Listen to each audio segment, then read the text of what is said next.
¿Sabías que en la antigua Grecia una sola mujer convenció a Alejandro Magno de quemar uno de los palacios más magníficos del mundo conocido? No era una reina, ni una guerrera, ni siquiera una ciudadana. Era una prostituta. Y eso es solo el comienzo de una historia que va a cambiar completamente tu perspectiva sobre el mundo antiguo. Olvídate de todo lo que crees saber sobre la prostitución en la historia. En la Grecia clásica, estas mujeres no se escondían en las sombras. Eran las influencers de su época. Movían fortunas que harían palidecer a millonarios actuales. Asesoraban a políticos. Inspiraban obras de arte que hoy están en los mejores museos del mundo. Y algunas incluso alteraron el curso de la historia occidental. Imagínate por un momento que pudieras viajar en el tiempo, específicamente al año 350 a.C. Llegas al puerto del Pireo, en Atenas, y lo que ves te deja sin aliento. Barcos repletos de comerciantes de todo el Mediterráneo, templos que brillan como joyas bajo el sol, y en las calles, mujeres vestidas con túnicas de seda que cuestan más que una casa, llevando joyas que provocarían guerras, rodeadas de filósofos, políticos y artistas que compiten por su atención. Estas no son las prostitutas que conocemos de los libros de historia. Son las hetairas, mujeres que podían comprarse islas enteras, que financiaban expediciones militares, que tenían bibliotecas más grandes que las de muchas ciudades y cuyas opiniones podían hacer que un senado cambiara de decisión. Pero aquí viene lo realmente fascinante. Coexistían con otro mundo completamente diferente, el de las pornai, mujeres atrapadas en un sistema que las convertía en mercancía humana, trabajando en condiciones que hoy nos horrorizarían, pero que generaban tanto dinero que ciudades enteras dependían económicamente de ellas. Durante los próximos minutos vamos a sumergirnos en este mundo de contrastes extremos, donde el sexo no era solo placer, sino poder político, arte, religión y supervivencia. Te voy a contar historias que van a parecer sacadas de una película de Hollywood, pero que están documentadas por historiadores como Heródoto, Plutarco y Ateneo. Y te adelanto algo que te va a sorprender. Muchos de los conceptos sobre sexualidad, feminismo y libertad que creemos modernos ya existían hace 2500 años en Grecia, solo que de maneras que nunca hubieras imaginado. Para entender verdaderamente la prostitución en la antigua Grecia, primero necesitamos sumergirnos en el contexto social de una de las civilizaciones más fascinantes de la historia humana. No estamos hablando de un país unificado como los conocemos hoy, sino de un mosaico de más de 1000 ciudades-estado, cada una con sus propias leyes, dioses, costumbres y, por supuesto, su propia relación con la sexualidad. Imagínate un mundo donde Atenas, con sus 250.000 habitantes, era considerada una metrópolis gigantesca, donde Esparta, con apenas 20.000 ciudadanos, podía aterrorizar a medio Mediterráneo con su disciplina militar, donde Corinto controlaba rutas comerciales que generaban fortunas equivalentes a billones de dólares actuales. Cada una de estas ciudades tenía una visión completamente diferente sobre el sexo, el poder y el lugar de las mujeres en la sociedad. La cronología es crucial para entender esta historia. Hablamos principalmente de 3 períodos. La época arcaica, 800 a 480 a.C., donde se establecieron las bases legales de la prostitución. La época clásica, 480 a 323 a.C., la edad dorada de las hetairas más famosas. Y la época helenística, 323 a 146 a.C., cuando estas prácticas se extendieron por todo el mundo conocido gracias a las conquistas de Alejandro. Pero aquí viene algo que te va a hacer repensar todo lo que sabes sobre las sociedades patriarcales. Mientras las mujeres respetables vivían prácticamente como prisioneras en sus hogares, un grupo selecto de prostitutas de élite gozaba de una libertad que no volvería a existir hasta el siglo XX. Podían poseer propiedades, viajar libremente, educarse, participar en debates intelectuales e incluso influir en decisiones políticas. La sociedad griega estaba estratificada de manera rigurosa, y la prostitución reflejaba perfectamente esta jerarquía. En la cima estaban los ciudadanos libres, hombres nacidos en la ciudad, únicos con derecho al voto y a participar en la política. Debajo, los metecos, extranjeros residentes que podían comerciar pero no votar. En la base, los esclavos, que representaban entre un 30% y un 40% de la población total. Las mujeres, independientemente de su clase social, estaban legalmente subordinadas a los hombres, primero a sus padres, luego a sus maridos, y si enviudaban, a sus hijos varones. Pero la prostitución creaba una categoría aparte, un limbo legal donde algunas mujeres podían operar con una autonomía impensable para las esposas de ciudadanos. Esto generaba tensiones fascinantes. Por un lado, una esposa de un político ateniense no podía salir de casa sin permiso, no podía manejar dinero más allá del presupuesto doméstico, y definitivamente no podía participar en conversaciones intelectuales con hombres. Por otro lado, una hetaira exitosa podía cenar con Péricles, el hombre más poderoso de Atenas, debatir filosofía con Sócrates y al día siguiente financiar la construcción de un templo. Uno de los momentos más fascinantes en la historia de la prostitución griega ocurrió en el año 594 a.C., cuando Solón, el gran legislador ateniense, tomó una decisión que cambiaría para siempre la estructura social de Grecia. Legalizó completamente la prostitución y estableció burdeles estatales. Pero Solón no era un libertino. Era un pragmático genial que entendía algo fundamental sobre la naturaleza humana. Si no canalizas los instintos sexuales de manera organizada, van a encontrar salida de formas mucho más destructivas. Su razonamiento era brillante en su simplicidad. Si los jóvenes atenienses tenían acceso fácil y barato al sexo, no andarían seduciendo a las esposas de otros ciudadanos, violando a esclavas domésticas, o, peor aún, corrompiendo a los hijos de familias respetables. Los dicterion, los burdeles estatales de Solón, eran establecimientos austeros pero funcionales. Ubicados estratégicamente en barrios como el Kerameikos, cerca del puerto y las murallas, donde convergían marineros, soldados, comerciantes y trabajadores. Los dicterion, los burdeles estatales de Solón, eran establecimientos austeros pero funcionales. Ubicados estratégicamente en barrios como el Kerameikos, cerca del puerto y las murallas, donde convergían marineros, soldados, comerciantes y trabajadores. El precio estándar era un óbolo, exactamente lo mismo que costaba un pan o una copa de vino, deliberadamente accesible para cualquier trabajador. Pero aquí viene lo realmente interesante. Solón no solo pensó en los hombres, también estableció un sistema de protección básica para las trabajadoras, algo revolucionario para la época. Los proxenetas debían registrarse, las mujeres recibían atención médica básica y había regulaciones sobre horarios y condiciones de trabajo. En la mentalidad griega, el sexo no era solo un acto físico, estaba profundamente conectado con lo divino. Afrodita, la diosa del amor, no era una figura marginal, sino una de las 12 deidades principales del Olimpo. Y su culto incluía en muchas ciudades formas ritualizadas de sexualidad sagrada.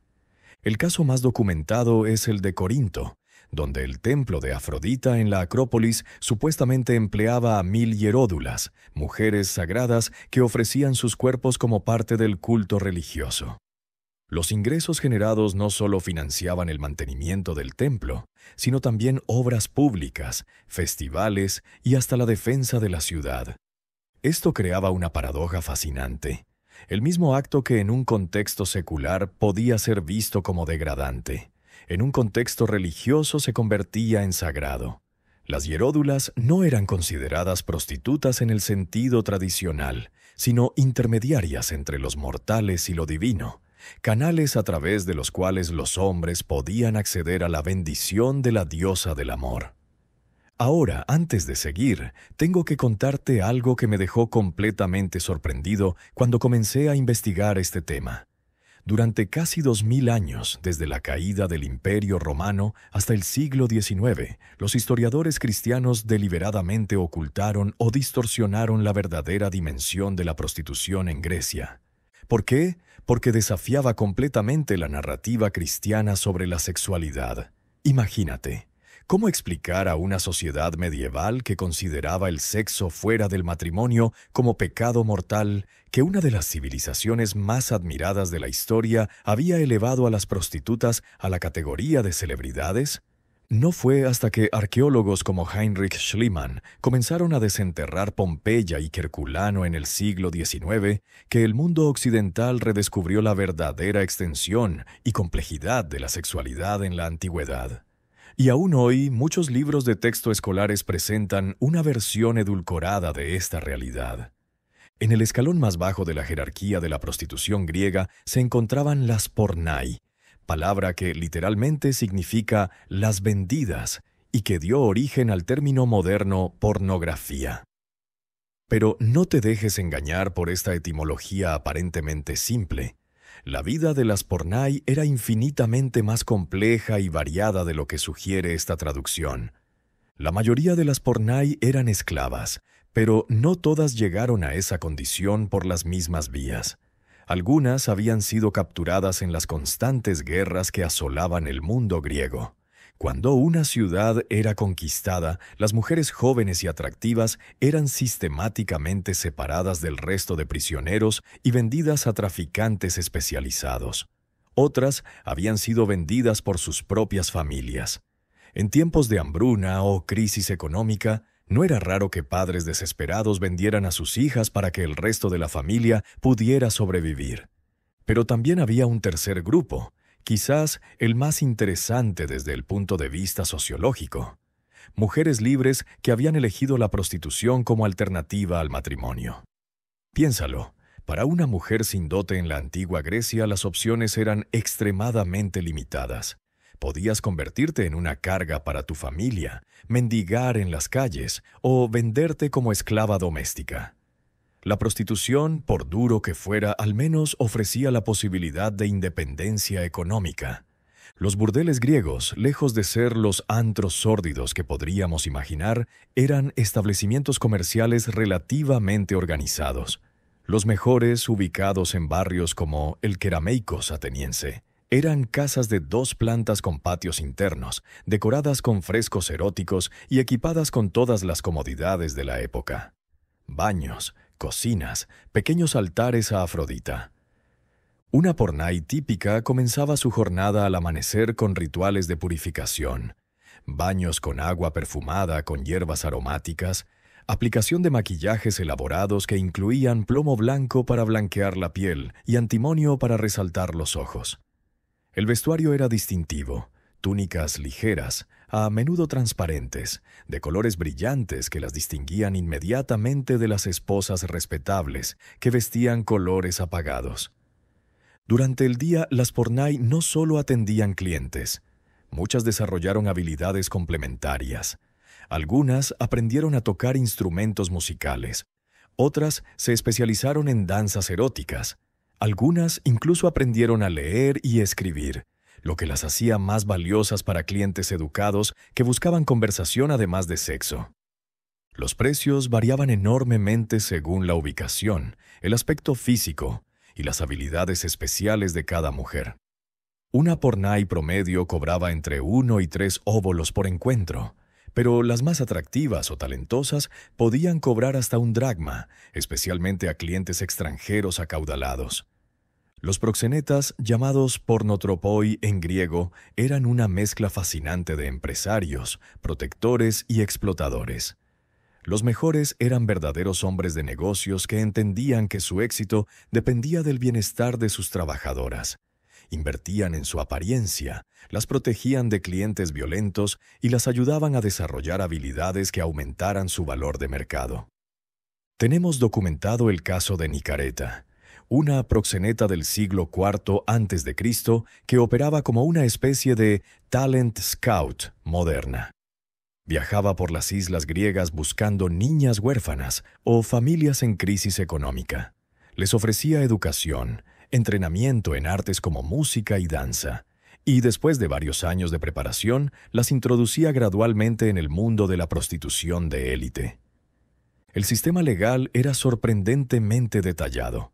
En Atenas, los proxenetas debían pagar una licencia anual, mantener registros de sus trabajadoras y cumplir con regulaciones sanitarias básicas.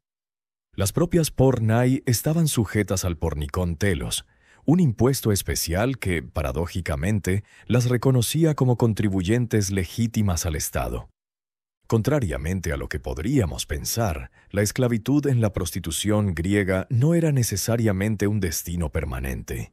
El sistema legal permitía que las esclavas compraran su libertad, y algunas pornai exitosas lograban acumular suficiente dinero para hacerlo. El caso más documentado es el de Neera, una pornai que se convirtió en el centro de uno de los juicios más famosos de la Atenas del siglo IV a.C. Nacida esclava, fue comprada en su adolescencia por dos hombres que la entrenaron como hetaira de lujo. Después de varios años, logró que un admirador pagara su libertad. Más tarde se casó y vivió como una ciudadana respetable durante décadas, hasta que un enemigo político de su marido la acusó de fraude legal. El juicio de Neera, documentado en detalle por el orador Demóstenes, nos ofrece una ventana fascinante a la complejidad social de estos temas. Por un lado, la acusación argumentaba que una exprostituta no podía jamás convertirse en una esposa legítima. Por otro, la defensa sostenía que la redención personal y la transformación social eran posibles para cualquiera. En 1922, arqueólogos británicos que excavaban en Atenas hicieron un descubrimiento que revolucionó nuestra comprensión de la prostitución griega. Encontraron lo que claramente había sido un burdel de lujo del siglo V a.C., completo con frescos eróticos, habitaciones privadas y, lo más sorprendente de todo, una biblioteca. Sí, has leído bien. Una biblioteca. Con más de 200 rollos de papiro que incluían obras de poesía, filosofía, medicina e historia. Esto desafió completamente la imagen tradicional de los burdeles como lugares de ignorancia y degradación. Evidentemente, al menos algunos de estos establecimientos funcionaban como una especie de salones culturales, donde el sexo era solo una parte de una experiencia mucho más amplia. Este descubrimiento confirmó algo que los historiadores habían sospechado por décadas. La línea entre pornai y hetairas era mucho más fluida de lo que sugieren los textos antiguos. Muchas mujeres que comenzaron en burdeles comunes desarrollaron suficiente educación y sofisticación como para ascender en la jerarquía social. La palabra hetaira significa literalmente compañera, y esta etimología es clave para entender su verdadero estatus social. Las hetairas no eran simplemente prostitutas caras. Eran mujeres que habían transformado su sexualidad en una forma de poder cultural, económico y político. A diferencia de las pornai, que generalmente trabajaban en burdeles bajo la supervisión de proxenetas, las hetairas operaban como empresarias independientes. Tenían sus propias casas, a menudo lujosas, donde recibían a clientes selectos, pero más importante aún, desarrollaron una identidad profesional que iba mucho más allá del sexo. Eran músicas, poetisas, conversadoras brillantes, asesoras políticas informales y mecenas del arte. El proceso para convertirse en hetaira de élite era largo y complejo. Muchas comenzaron como pornai prometedoras que fueron adoptadas por hetairas establecidas que las entrenaron durante años. Este entrenamiento incluía música, especialmente lira y aulos, danza, poesía, retórica y lo que podríamos llamar artes sociales. Cómo mantener conversaciones inteligentes con hombres educados, cómo navegar la compleja política de las élites griegas, cómo presentarse en público con elegancia y sofisticación. Para entender el verdadero poder de las hetairas, necesitamos entender los simposios, esas fiestas privadas que eran el verdadero centro de poder en la sociedad griega. Los simposios no eran simplemente fiestas para beber. Eran reuniones donde se tomaban decisiones políticas, se forjaban alianzas comerciales, se discutían ideas filosóficas y se creaban las redes sociales que determinaban el futuro de las ciudades-estado. Y las hetairas eran las anfitrionas no oficiales de estos eventos. Una hetaira exitosa no solo proporcionaba entretenimiento sexual, orquestaba toda la experiencia social. Seleccionaba la música, dirigía las conversaciones, mediaba en disputas y a menudo aportaba sus propias perspectivas a los debates intelectuales. Imagínate una típica noche en casa de una hetaira de élite en Atenas, digamos en el año 440 a.C. La casa está iluminada con docenas de lámparas de aceite perfumado. Los invitados incluyen senadores, generales, filósofos, artistas, comerciantes ricos. La hetaira, vestida con una túnica de seda importada de Asia Menor, con joyas que valen más que una casa típica, no solo participa en las conversaciones, sino que las dirige. Durante estas noches se decidían cosas como qué políticas adoptar hacia otras ciudades, qué filósofos merecían patrocinio, qué artistas deberían recibir comisiones importantes. Las hetairas, a través de su influencia sobre los hombres poderosos que las visitaban, tenían un impacto real en la dirección política y cultural de Grecia. Ninguna figura ilustra mejor el poder potencial de las hetairas que Aspasia de Mileto, la compañera de Pericles y probablemente la mujer más influyente en la Atenas del siglo V a.C. Su historia es tan fascinante que algunos historiadores han sugerido que las narrativas tradicionales sobre su vida fueron deliberadamente minimizadas por autores posteriores que no podían aceptar que una prostituta hubiera tenido tanto poder real. Aspasia llegó a Atenas desde Mileto, una próspera ciudad jonia, probablemente en la década de 450 a.C. Era extraordinariamente educada para los estándares de la época. Hablaba varios dialectos griegos, conocía poesía homérica de memoria, estaba versada en filosofía jonia, y tenía conocimientos de matemáticas y astronomía que impresionaron incluso a hombres como Anaxágoras. Cuando conoció a Pericles, él era ya el hombre más poderoso de Atenas, pero estaba atrapado en un matrimonio político sin amor. La conexión entre ambos fue inmediata y profunda. No solo se convirtieron en amantes, sino en socios intelectuales.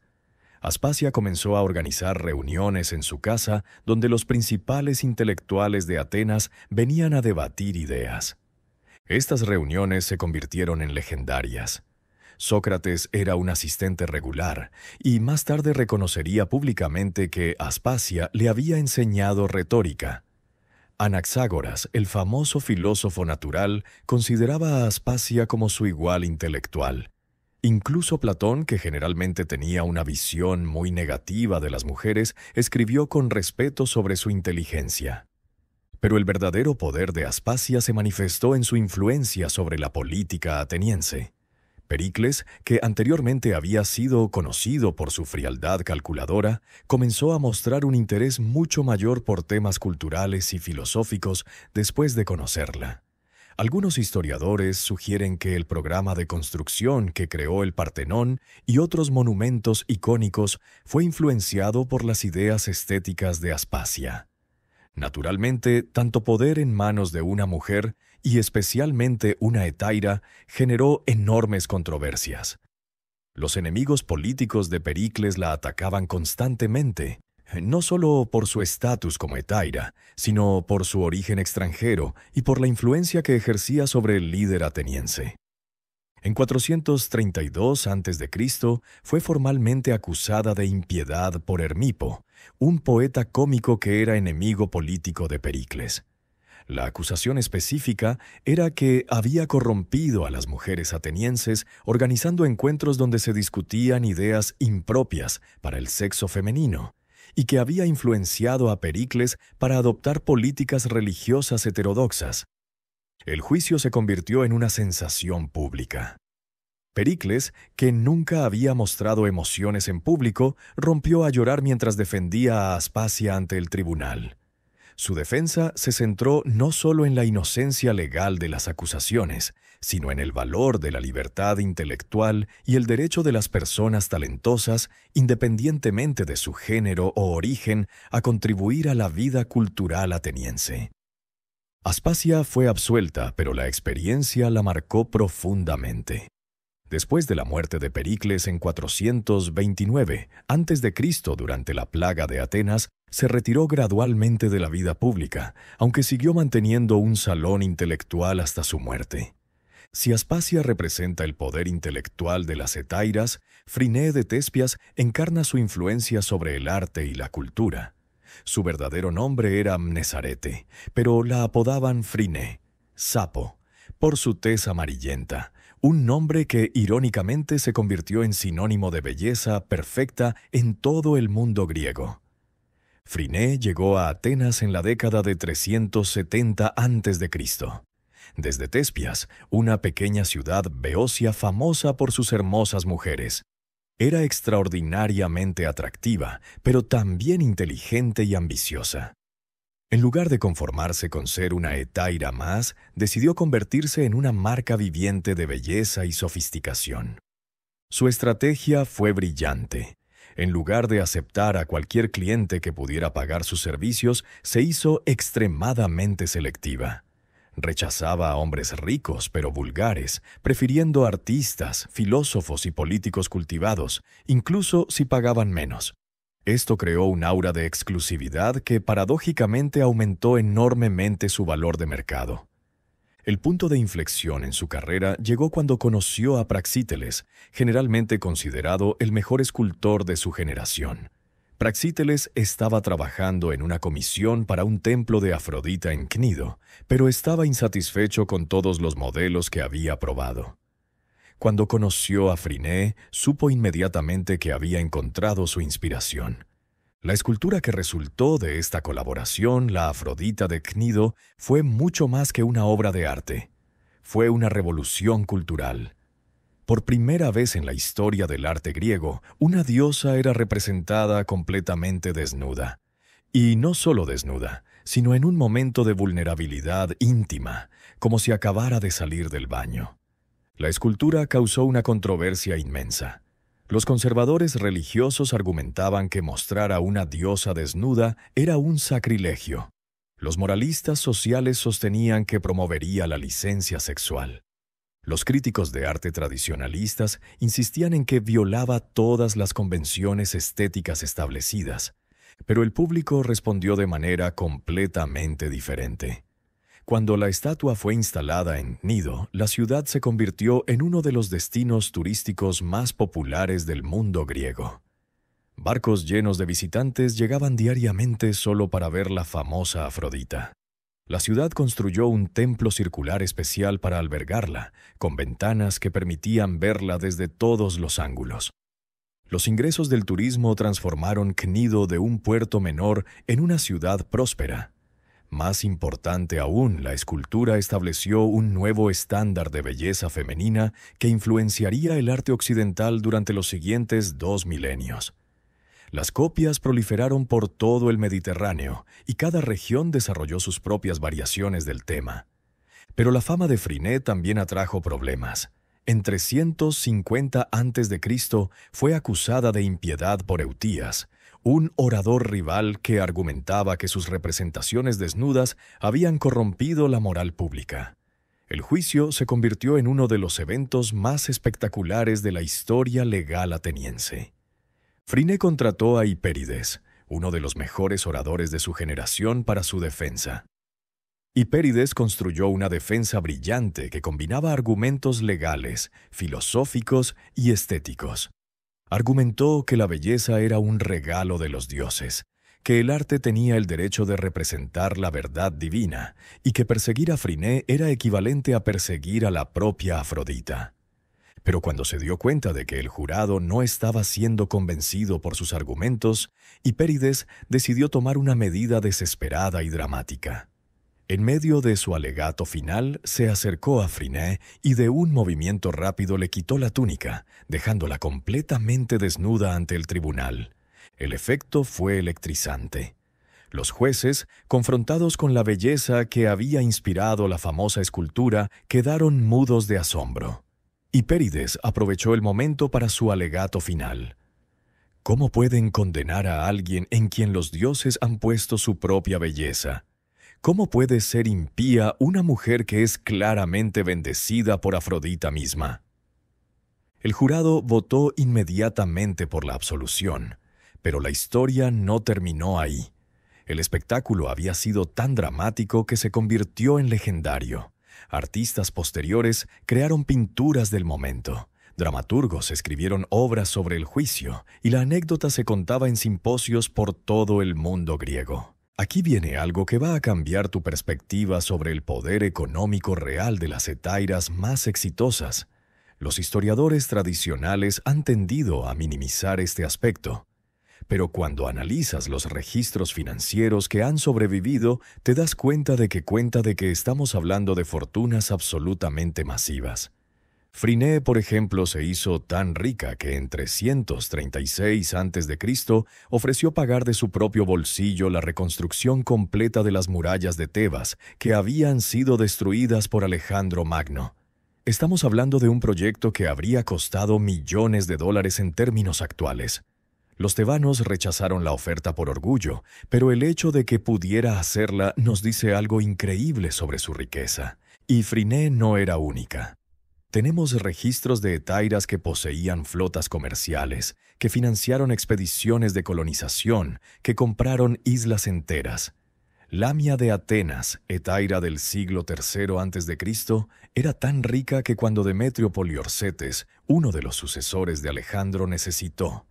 En el mundo griego, la línea entre lo sagrado y lo profano era mucho más difusa de lo que podríamos imaginar desde nuestra perspectiva moderna. Los templos de Afrodita no eran solo lugares de oración.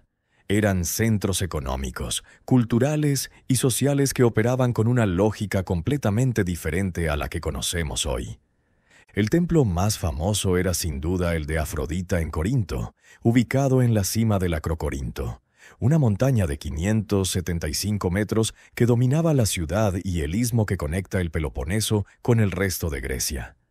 Desde esta posición estratégica, el templo no solo tenía una vista espectacular del Golfo de Corinto, sino que controlaba visualmente una de las rutas comerciales más importantes del Mediterráneo.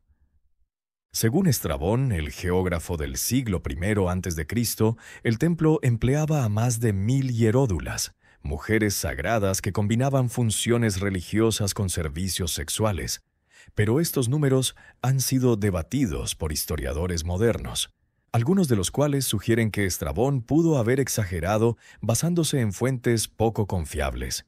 Sin embargo, incluso si los números reales fueran la mitad o un cuarto de lo que reporta Estrabón, estamos hablando de una operación masiva. Imagínate una institución que empleaba a cientos de mujeres, que tenía su propia administración, sus propios sistemas de seguridad, sus propios protocolos médicos, y que generaba suficientes ingresos como para mantener uno de los templos más magníficos del mundo antiguo. La prostitución sagrada en Corinto operaba bajo una lógica teológica específica. Afrodita no era solo la diosa del amor romántico, era la diosa de toda forma de fertilidad y creatividad vital. En la mentalidad griega, el acto sexual era una forma de participar en el poder creativo divino, una manera de conectarse directamente con las fuerzas que generaban vida y renovación en el universo. Los clientes que visitaban el templo no eran simplemente hombres buscando placer sexual, eran devotos participando en un ritual religioso. Pagaban una ofrenda al templo, purificaban sus cuerpos con baños rituales, hacían oraciones específicas a Afrodita, y solo entonces eran introducidos a las hieródulas. Las propias hieródulas pasaban por procesos de consagración complejos.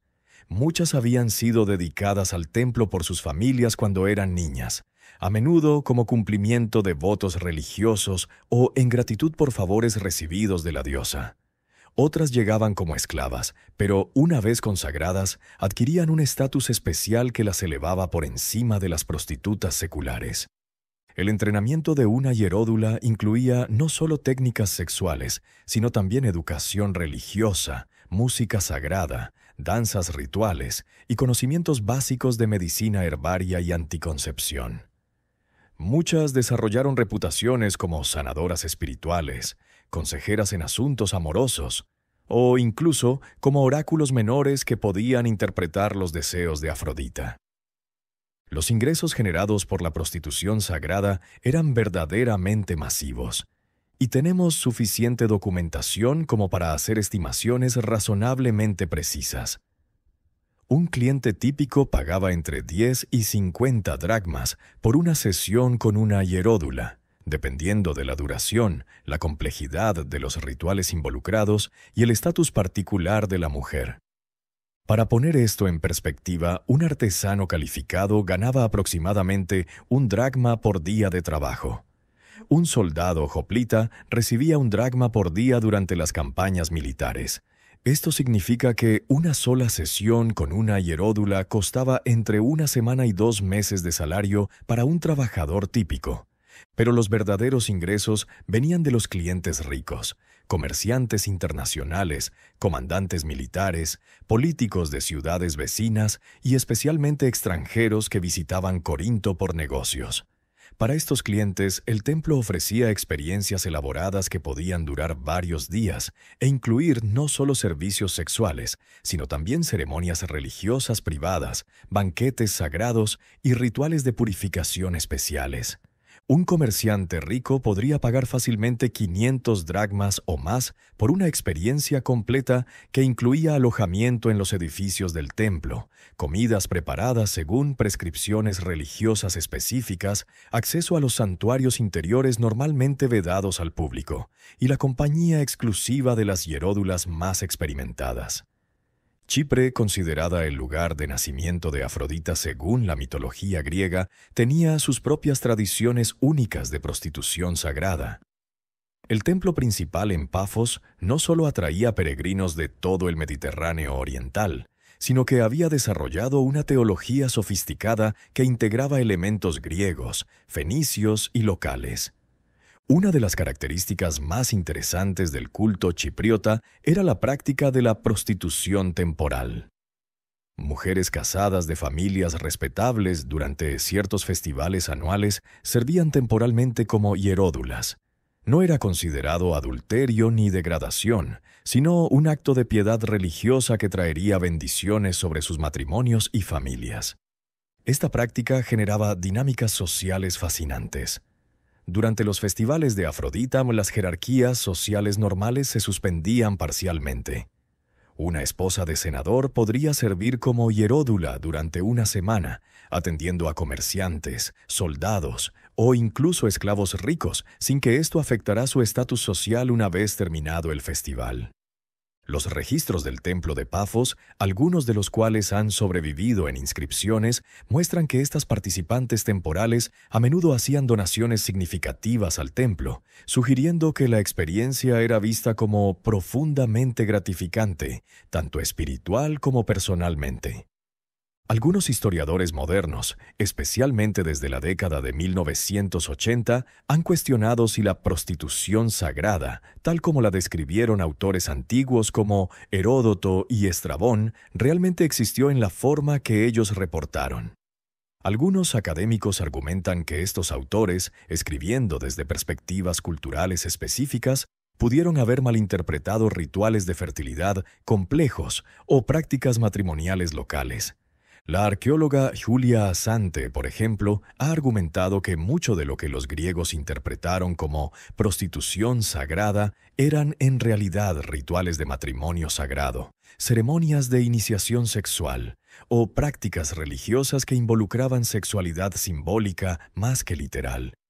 Sin embargo, la evidencia arqueológica de sitios como Corinto, Pafos y Éfeso sugiere que, independientemente de los detalles específicos de cómo funcionaban estos rituales, definitivamente involucraban intercambios sexuales comercializados dentro de contextos religiosos, Las grandes cantidades de dinero que fluían hacia estos templos, los elaborados sistemas administrativos que desarrollaron y la prominencia arquitectónica de estos sitios, todo apunta hacia operaciones comerciales reales y significativas.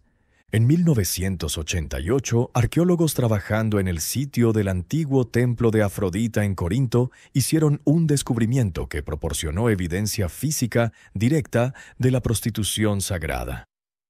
Encontraron lo que claramente había sido un complejo de habitaciones privadas dentro del recinto del templo, cada una equipada con camas, altares pequeños dedicados a Afrodita y sistemas de drenaje sofisticados. Pero lo más fascinante fueron los graffiti encontrados en las paredes. Escritos en varios dialectos griegos y en lenguas extranjeras, incluían no solo los típicos mensajes sexuales que podrías esperar, sino también oraciones elaboradas a Afrodita, poemas de amor, e incluso lo que parecen ser contratos comerciales detallando pagos específicos por servicios rituales particulares. Uno de los graffiti más intrigantes, escrito en dialecto corintio del siglo IV a.C., dice: Hermócrates de Siracusa ofreció 100 dracmas por 7 noches de ritual sagrado con Cleotis la hieródula, para obtener la bendición de Afrodita en su matrimonio con Antíope. Que la diosa sea testigo de esta ofrenda y otorgue fertilidad a esta unión. Este tipo de evidencia confirma que al menos algunos aspectos de la prostitución sagrada funcionaban exactamente como describieron los autores antiguos, como transacciones comerciales complejas integradas dentro de marcos religiosos genuinos. Atenas, como centro intelectual y político del mundo griego, desarrolló el sistema de prostitución más complejo y estratificado de toda Grecia. La ciudad no solo albergaba todos los tipos de prostitución existentes, desde burdeles estatales básicos hasta hetairas de élite internacional, sino que también se convirtió en el lugar donde se debatían las implicaciones filosóficas, legales y sociales de estas instituciones. El Kerameikos, el barrio de los alfareros situado al noroeste de la ciudad, se había convertido en el centro de la industria del sexo ateniense. Aquí coexistían los dicterion de Solón con establecimientos privados más sofisticados, casas de hetairas independientes y lo que podríamos llamar centros de entretenimiento para adultos, que combinaban prostitución con espectáculos, música y juegos de azar. Pero lo que hacía único al Kerameikos no era solo la concentración de actividad sexual comercial, sino su integración con otras industrias. Los talleres de cerámica producían no solo las famosas vasijas atenienses, sino también una gran variedad de objetos eróticos, desde lámparas decoradas con escenas sexuales hasta pequeñas estatuillas de Príapo que servían como amuletos de fertilidad. Los barberos del distrito no solo cortaban cabello y barba, sino que funcionaban como centros de información donde los clientes podían enterarse de qué hetairas estaban disponibles, qué precios cobraban y qué servicios especiales ofrecían. Los baños públicos habían desarrollado protocolos especializados para clientes que se preparaban para visitar prostitutas, incluyendo tratamientos con aceites perfumados específicos y rituales de purificación. Si Atenas era el centro intelectual de la prostitución griega, Corinto era definitivamente su capital comercial. La ubicación geográfica de la ciudad, controlando el istmo que conectaba el Peloponeso con el resto de Grecia, la convertía en un punto de tránsito obligatorio para comerciantes, soldados, diplomáticos y viajeros de todo tipo. Esta posición estratégica creó una demanda constante y diversa para servicios sexuales. Los comerciantes que transportaban mercancías entre el mar Egeo y el mar Jónico a menudo pasaban varios días en Corinto, esperando barcos de conexión, cargando o descargando mercancías o negociando contratos. Durante estas estancias, la prostitución era prácticamente la única forma de entretenimiento nocturno disponible. Los corintios desarrollaron lo que podríamos llamar el primer sistema de turismo sexual organizado de la historia. Tenían guías especializados que recibían a visitantes en el puerto, les explicaban las opciones disponibles y los acompañaban tanto a los burdeles básicos como a los establecimientos de lujo o al templo de Afrodita en la Acrópolis. El famoso dicho «no todo el mundo puede permitirse viajar a Corinto» se refería específicamente a los altos costos de la prostitución de élite en la ciudad. Las hetairas corintias tenían reputación internacional no solo por su belleza, sino por su sofisticación cultural. Muchas eran poliglotas que podían conversar en griego, fenicio, etrusco y dialectos locales de diversas regiones mediterráneas. Esparta representa una fascinante anomalía en el mundo de la prostitución griega. En una sociedad obsesionada con la disciplina militar, la pureza racial y el control social absoluto, la prostitución comercial era prácticamente inexistente. No porque fuera ilegal, sino porque el sistema social no dejaba espacio para ella. Las razones eran múltiples y complejas. Primero, la demografía espartana era única. Había aproximadamente 7 hilotas, siervos, por cada ciudadano espartano libre, y el Estado mantenía un control férreo sobre todas las interacciones entre estos grupos. Los hombres espartanos vivían en barracas militares hasta los 30 años, e incluso después del matrimonio pasaban la mayor parte del tiempo con sus unidades militares. Segundo, las mujeres espartanas tenían un estatus completamente diferente al de las mujeres en el resto de Grecia. Entrenaban físicamente, participaban en competiciones atléticas, poseían propiedades y tenían una libertad de movimiento impensable en Atenas. Como resultado, las tensiones sexuales que en otras ciudades se canalizaban hacia la prostitución, en Esparta se resolvían dentro de estructuras matrimoniales más flexibles. Tercero, y quizás más importante, la ideología espartana veía cualquier transacción comercial relacionada con el placer como una forma de corrupción que podía debilitar el carácter militar. Los espartanos estaban convencidos de que el acceso fácil al placer, incluyendo el sexual, convertía a los hombres en soldados menos efectivos. Sin embargo, esto no significaba que Esparta fuera una sociedad sexualmente represiva. Por el contrario, las relaciones homosexuales masculinas eran no solo toleradas, sino institucionalizadas dentro del sistema de entrenamiento militar. Cada joven espartano era asignado a un mentor mayor que se encargaba tanto de su educación militar como de su iniciación sexual. La isla de Lesbos, famosa por ser el hogar de la poetisa Safo, había desarrollado un modelo único de sexualidad comercial que se centraba más en relaciones entre mujeres que en la prostitución tradicional orientada hacia clientes masculinos.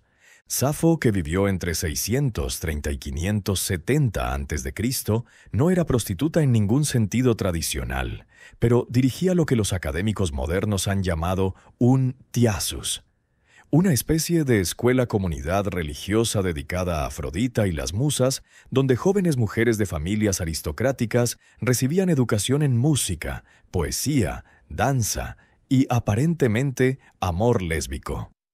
Aunque los detalles específicos son objeto de debate académico, parece claro que algunas de estas instituciones operaban con una lógica semicomercial.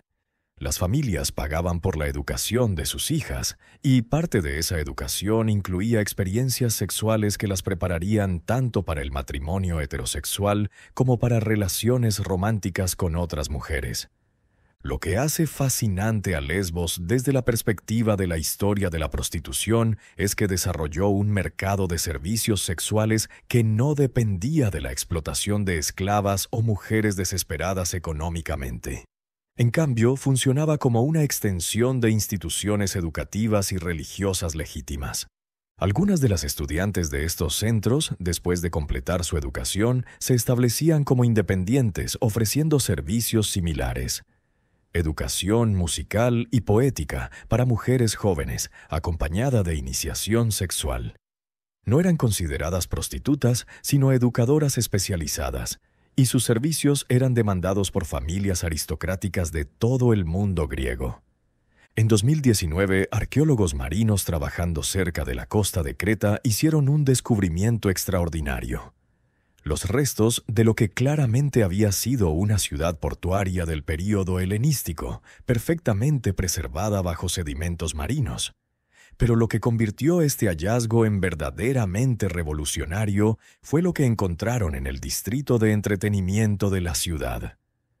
Los edificios excavados incluían no solo burdeles y casas de hetairas, sino también lo que parecían ser centros de salud sexual, con instalaciones médicas sofisticadas, bibliotecas especializadas en literatura erótica y talleres donde se producían anticonceptivos y medicamentos para enfermedades de transmisión sexual.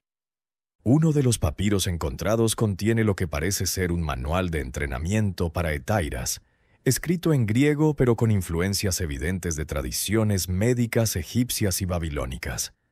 Incluye secciones sobre anatomía sexual, técnicas de seducción, preparación de afrodisíacos, prevención de embarazos y hasta consejos sobre cómo manejar clientes difíciles o peligrosos. Este descubrimiento sugiere que en al menos algunas ciudades griegas, la industria del sexo había alcanzado un nivel de sofisticación y organización que rivaliza con cualquier cosa que encontraríamos en el mundo moderno. Para entender verdaderamente el impacto de la prostitución en la sociedad griega antigua, necesitamos hablar de números. Y cuando analizas los datos económicos que han sobrevivido, te das cuenta de que estamos hablando de una industria que era central para la economía de la mayoría de ciudades griegas. En Atenas del siglo V a.C., con una población total de aproximadamente 250.000 personas, los historiadores estiman que había entre 15.000 y 20.000 mujeres involucradas en alguna forma de prostitución. Eso representa aproximadamente el 15% de toda la población femenina adulta. En términos de PIB, los ingresos generados por la industria del sexo representaban entre el 8% y el 12% de toda la actividad económica ateniense. Para poner esto en perspectiva, en la economía estadounidense actual, el sector de la construcción representa aproximadamente el 4% del PIB, y el sector agrícola aproximadamente el 2%. La prostitución en la Atenas clásica era una industria más grande que ambos sectores combinados en términos de su contribución económica. Pero los números se vuelven aún más impresionantes cuando miramos ciudades como Corinto. Los registros fiscales que han sobrevivido sugieren que durante los períodos de mayor actividad comercial, los ingresos del pornicón telos, el impuesto especial sobre la prostitución, podían representar hasta el 25% de todos los ingresos públicos de la ciudad. La industria de la prostitución griega había desarrollado una cadena de valor increíblemente sofisticada que involucraba docenas de profesiones y actividades económicas complementarias. En el nivel más básico estaban las propias trabajadoras sexuales, pero alrededor de ellas operaba un ecosistema económico completo. Los proxenetas no solo gestionaban burdeles. Muchos se habían convertido en verdaderos empresarios que invertían en múltiples negocios relacionados. Poseían barcos que transportaban trabajadoras entre diferentes ciudades según la demanda estacional, talleres que producían cosméticos y perfumes especializados, e incluso establecimientos de entretenimiento que combinaban prostitución con espectáculos musicales y teatrales. Los médicos especializados en salud sexual constituían una profesión completamente separada. No solo trataban enfermedades de transmisión sexual y realizaban abortos, sino que habían desarrollado una farmacopea sofisticada de anticonceptivos, afrodisíacos y estimulantes sexuales. Algunos de estos médicos se hicieron extremadamente ricos. Tenemos registros de médicos que poseían casas en múltiples ciudades y que fueron enterrados con joyas y objetos de lujo que rivalizaban con los de las familias aristocráticas más prominentes. Los artistas especializados en arte erótico constituían otro sector económico significativo. Pintores de vasijas, escultores, orfebres y artesanos textiles producían miles de objetos decorativos y funcionales para la industria del sexo. Desde lámparas de aceite decoradas con escenas eróticas hasta joyas diseñadas específicamente para hetairas, desde frescos para decorar burdeles hasta pequeñas estatuas de dioses de la fertilidad. Las hetairas más exitosas no eran simplemente trabajadoras sexuales de lujo. Eran verdaderas capitalistas que habían aprendido a diversificar sus inversiones y crear múltiples fuentes de ingresos. Nausicaa de Megara, una hetaira del siglo IV a.C., es un ejemplo perfecto de esta mentalidad empresarial. Comenzó su carrera en burdeles típicos, pero ahorró meticulosamente hasta poder establecerse como independiente. En lugar de simplemente cobrar por servicios sexuales, desarrolló lo que podríamos llamar un modelo de negocio integral. Compró una casa grande en el distrito más elegante de Megara y la convirtió en una especie de club privado donde los hombres ricos podían no solo acceder a servicios sexuales, sino también participar en juegos de azar, disfrutar de banquetes elaborados y asistir a espectáculos musicales exclusivos. Contrató a otras mujeres, tanto como trabajadoras sexuales como músicas y bailarinas, y se quedaba con un porcentaje de sus ingresos. Pero sus inversiones iban mucho más allá. Compró participaciones en barcos comerciales que transportaban mercancías entre Megara y las colonias griegas en el Mar Negro. Prestó dinero a intereses competitivos, especializándose en préstamos a comerciantes que necesitaban capital para financiar expediciones comerciales. Incluso invirtió en bienes raíces, comprando y alquilando propiedades tanto residenciales como comerciales. Cuando murió en 320 a.C., su testamento reveló una fortuna que incluía propiedades en 4 ciudades diferentes, participaciones en 8 barcos comerciales y suficiente oro y plata como para financiar una expedición militar menor. Sus herederos disputaron el testamento durante años, un proceso que generó registros legales detallados que nos permiten reconstruir exactamente cómo había construido su imperio financiero. Una de las funciones económicas menos conocidas de las hetairas más establecidas era su papel como prestamistas informales y, en algunos casos, como banqueros de facto para ciertos sectores de la economía griega.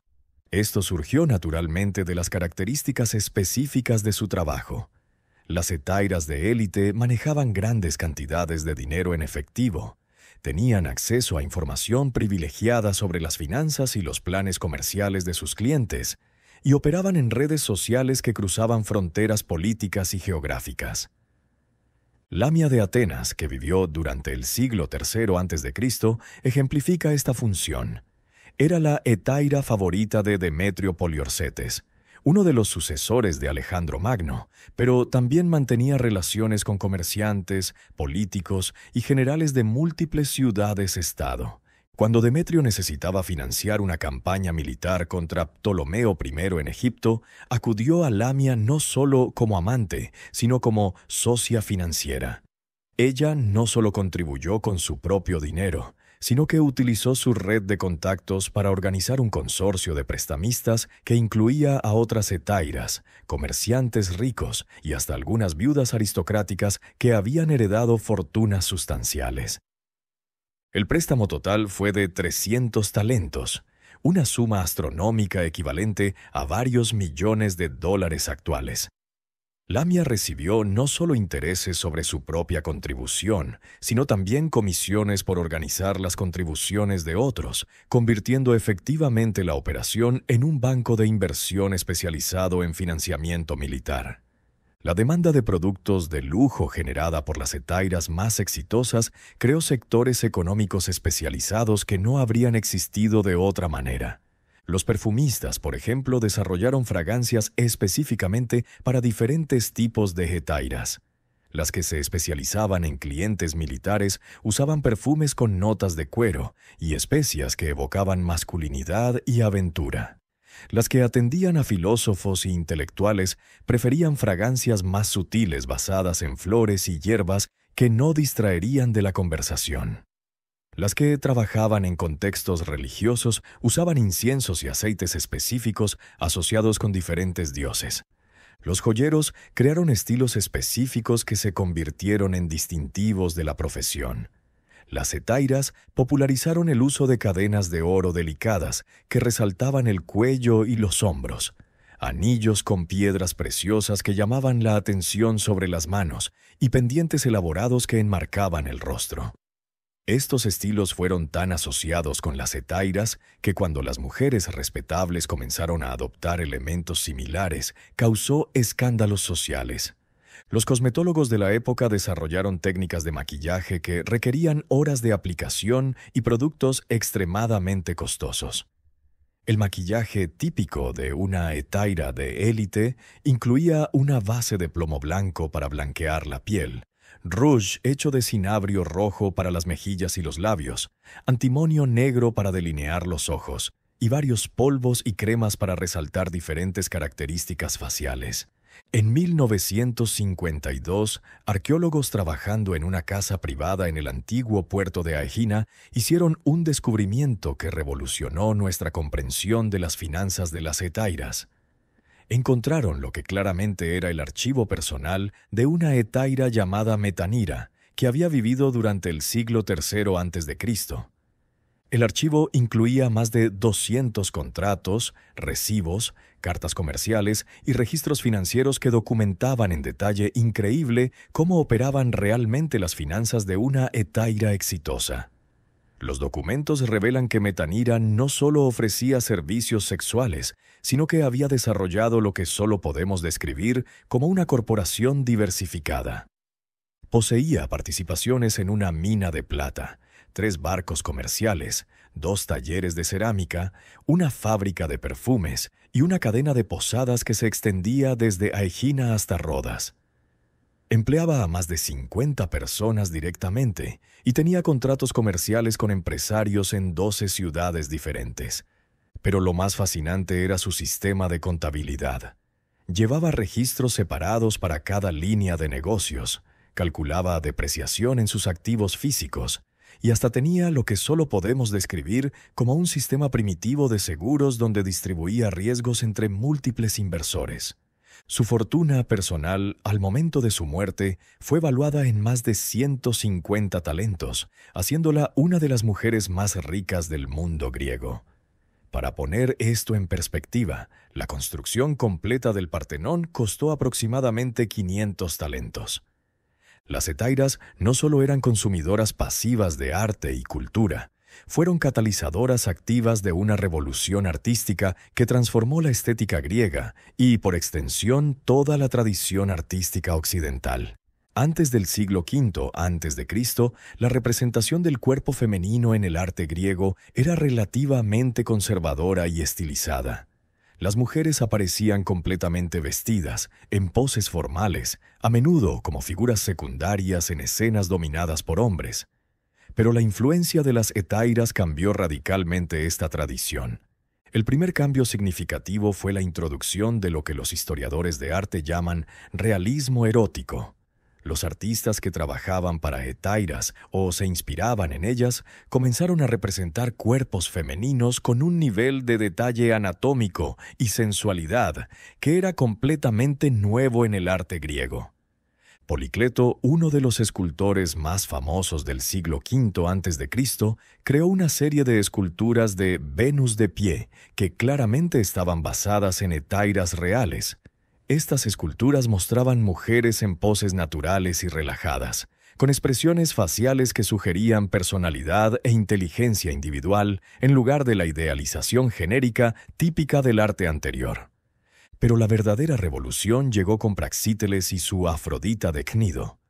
Por primera vez en la historia del arte occidental, una figura divina femenina era representada completamente desnuda, no como un objeto de veneración distante, sino como una mujer real, vulnerable, hermosa de maneras específicas y personales. Las hetairas más ricas no solo inspiraron arte, lo patrocinaron activamente, convirtiéndose en mecenas que rivalizaban con las familias aristocráticas más establecidas. Frine, además de posar para Praxíteles, financió la creación de múltiples obras de arte. Cuando ofreció pagar la reconstrucción de las murallas de Tebas, propuso que se incluyera una inscripción que dijera: «Destruidas por Alejandro, reconstruidas por Frine la hetaira», convirtiendo efectivamente la muralla entera en una obra de arte público financiada por una prostituta. Thais, la hetaira que acompañó a Alejandro Magno en sus conquistas, se convirtió en una de las coleccionistas de arte más importantes de su época. Tenía la ventaja única de acceso directo al botín artístico de las conquistas de Alejandro y desarrolló una colección que incluía esculturas persas, pinturas egipcias, joyas babilónicas y manuscritos de India. Su casa en Alejandría se convirtió en una especie de museo privado que atraía a visitantes de todo el mundo helenístico. Los intelectuales de la famosa biblioteca de Alejandría eran invitados regulares, y muchos desarrollaron teorías estéticas influyentes basadas en las obras que pudieron estudiar en la colección de Thais. Pero quizás la contribución más interesante de Thais al mundo del arte fue su patrocinio de artistas experimentales que estaban desarrollando nuevas técnicas de realismo.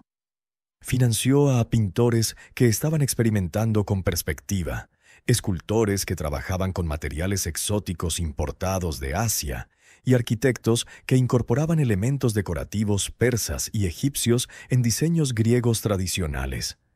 Las casas de las hetairas más educadas funcionaban como centros intelectuales informales que rivalizaban con las escuelas filosóficas oficiales. Estos salones no solo eran lugares de entretenimiento, eran espacios donde se desarrollaban y debatían ideas que luego influenciarían la filosofía, la política y la cultura griega. El salón más famoso era sin duda el de Aspasia en Atenas. Según Plutarco, las reuniones en casa de Aspasia incluían regularmente a Sócrates, Anaxágoras, Eurípides, Fidias y otros de los intelectuales más importantes de la época. Pero no eran simples fiestas donde los hombres famosos se relajaban. Eran sesiones de trabajo intelectual serio. Platón, en sus diálogos, hace referencias específicas a conversaciones que tuvieron lugar en casa de Aspasia. En el Menéxeno, pone en boca de Sócrates la afirmación de que Aspasia le había enseñado retórica y que había sido la verdadera autora de algunos de los discursos más famosos de Pericles. Esto no era una exageración literaria. Los salones de hetairas operaban según una lógica intelectual específica que los hacía particularmente conducentes al desarrollo de ideas innovadoras. A diferencia de las escuelas filosóficas tradicionales que eran exclusivamente masculinas y seguían jerarquías académicas rígidas, los salones de hetairas eran espacios más democráticos, donde las ideas podían ser evaluadas por su mérito intrínseco más que por el estatus de quien las proponía. Las hetairas no solo inspiraron literatura, participaron activamente en su creación. Muchas eran educadas en retórica y poesía, y algunas desarrollaron reputaciones como escritoras por derecho propio. Erina de Telos, aunque técnicamente no era una hetaira, sino una poetisa independiente, desarrolló un estilo literario que fue profundamente influenciado por la cultura de las hetairas. Sus poemas exploraban temas de amor femenino, independencia económica y crítica social de maneras que habían sido introducidas en la literatura griega principalmente a través de las hetairas. Gnosis de Locri, una poetisa del siglo III a.C., escribió epigramas que celebraban explícitamente la vida y los logros de hetairas famosas. Sus poemas no las retrataban como víctimas o figuras trágicas, sino como mujeres poderosas que habían logrado una forma de libertad negada a las esposas tradicionales. Pero la influencia más profunda de las hetairas en la literatura fue su impacto en la forma en que los escritores masculinos representaban a las mujeres. Los personajes femeninos en las tragedias de Eurípides, especialmente en obras como Medea y Las Troyanas, muestran niveles de complejidad psicológica, independencia intelectual y poder retórico que claramente reflejan la influencia de las hetairas reales que Eurípides conocía en los círculos intelectuales atenienses. Algunas hetairas hicieron contribuciones directas y documentadas al desarrollo de la filosofía griega, especialmente en áreas relacionadas con la naturaleza del amor, la belleza y las relaciones humanas. Diotima de Mantinea, aunque su existencia histórica es debatida por algunos académicos, aparece en el Simposio de Platón como una maestra de Sócrates en cuestiones de amor y belleza. Platón la presenta no como una figura ficticia, sino como una mujer real cuyas enseñanzas habían influenciado profundamente la filosofía socrática. Las ideas atribuidas a Diotima en el diálogo platónico son sofisticadas y originales. Su teoría de que el amor es fundamentalmente una búsqueda de belleza e inmortalidad y que existe una jerarquía de formas de amor que van desde la atracción física hasta la contemplación filosófica se convirtió en una de las teorías más influyentes en la filosofía occidental del amor.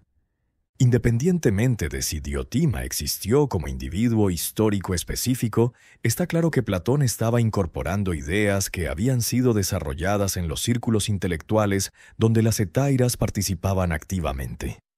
La sofisticación filosófica de estas ideas sugiere que al menos algunas hetáiras habían desarrollado marcos teóricos complejos para entender su propia experiencia y la naturaleza de las relaciones humanas. En 2003, filólogos trabajando en la Biblioteca Bodleiana de Oxford hicieron un descubrimiento extraordinario mientras catalogaban manuscritos bizantinos medieval. Encontraron fragmentos de lo que claramente había sido un tratado filosófico escrito por una hetaira llamada Leontión, que había vivido en Atenas durante el siglo III a.C. Los fragmentos, escritos en un griego elegante y sofisticado, contenían argumentos detallados contra algunas de las teorías de Epicuro sobre la naturaleza del placer y la felicidad. Pero lo más fascinante era que no eran simplemente críticas. Leontión había desarrollado su propia filosofía alternativa que integraba su experiencia como hetaira con principios filosóficos rigurosos. Su argumento central era que las filosofías masculinas tradicionales malentendían fundamentalmente la naturaleza del placer porque estaban basadas en experiencias exclusivamente masculinas. Leontión argumentaba que las mujeres, especialmente las hetairas, tenían acceso a formas de conocimiento sobre el placer, la belleza y las relaciones humanas que estaban cerradas a los hombres. El manuscrito confirmó referencias históricas anteriores que sugerían que Leontión había sido una figura respetada en los círculos filosóficos atenienses. Cicerón la había mencionado como una crítica formidable de Epicuro, pero los académicos modernos habían asumido que las referencias eran exageradas o ficticias. Para entender verdaderamente la prostitución en la antigua Grecia, necesitamos ir más allá de las figuras glamorosas como Aspasia o Friné y examinar la realidad cotidiana de las mujeres que constituían la mayoría de la industria, las pornai que trabajaban en burdeles comunes. Consideremos a una mujer que llamaremos Melania, una pornai típica trabajando en el Kerameikos ateniense durante el siglo IV a.C. Su día comenzaba antes del amanecer, no por elección, sino por necesidad práctica. Los burdeles operaban según horarios estrictos, y las mujeres que llegaban tarde enfrentaban multas que se deducían de sus ganancias diarias. El primer ritual del día era la purificación. Esto no era solo higiene personal, sino un requisito religioso. Todas las actividades sexuales en Grecia estaban bajo la protección de Afrodita, y comenzar el día sin los rituales apropiados era considerado una invitación a la mala suerte. Melania se bañaría con agua mezclada con hierbas específicas, generalmente mirto y rosas, plantas sagradas para Afrodita, y haría una pequeña ofrenda en el altar doméstico del burdel. El maquillaje era el siguiente paso, y era un proceso que podía tomar hasta 2 horas. El look típico de una pornai incluía una base de plomo blanco para blanquear la piel. La palidez era considerada un signo de belleza y estatus. Rouge rojo hecho de cinabrio para las mejillas y los labios, y antimonio negro para delinear los ojos en patrones elaborados. El cabello se teñía frecuentemente. El rubio era particularmente popular y se lograba usando una mezcla de orina fermentada y cenizas de plantas específicas. La ropa de una pornai no era simplemente vestimenta. Era un sistema de comunicación complejo que transmitía información específica sobre servicios, precios y disponibilidad. Las túnicas eran típicamente de colores brillantes: amarillo azafrán, púrpura, rojo carmesí, colores que estaban explícitamente prohibidos para las esposas respetables. Los materiales variaban según el estatus dentro del burdel. Las mujeres más nuevas o menos atractivas vestían lino teñido localmente, mientras que las más exitosas podían permitirse sedas importadas de Asia. Los accesorios tenían significados específicos. Un collar de cuentas azules indicaba que la mujer se especializaba en clientes jóvenes. Brazaletes de bronce sugerían tarifas económicas. Joyas de oro, si una pornai podía permitírselas, indicaban que había logrado cierta independencia financiera y podía ser selectiva con sus clientes. Las sandalias eran particularmente importantes. Muchas pornai llevaban sandalias con suelas especiales que dejaban mensajes en el polvo al caminar. Los diseños incluían símbolos como «sígueme», «disponible» o incluso precios específicos. Era una forma de publicidad móvil que permitía a las mujeres atraer clientes mientras caminaban por las calles.